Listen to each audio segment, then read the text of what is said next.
रामकृष्ण हरी. श्री तुकाराम महाराज गाथा भाष्य अभंग 507.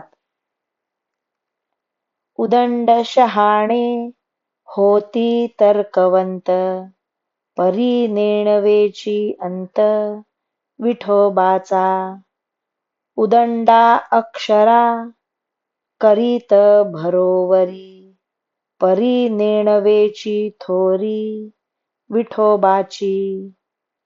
तुका म्हणे नाही भोळेपणा विण, जाणीव ते सिण रीते माप.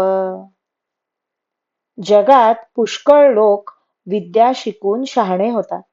काही त्यातले तर्ककुशलही असतात. पण विठोबाच्या स्वरूपाचा निर्णय त्यांना कळत नाही.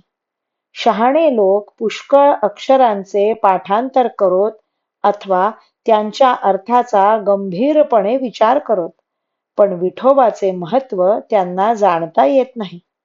तुकाराम महाराज म्हणतात, भोळेपणाने केलेल्या भक्तिभावा वाचून विठोबा कळावयाचा नाही.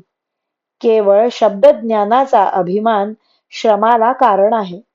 कारण शब्दज्ञान म्हणजे देव मोजण्याला अयोग्य किंवा देव ज्याच्यात बसूच शकत नाही असे रिकामे पडलेले माप आहे. रामकृष्ण हरी. श्री कृष्णार्पणमस्तु.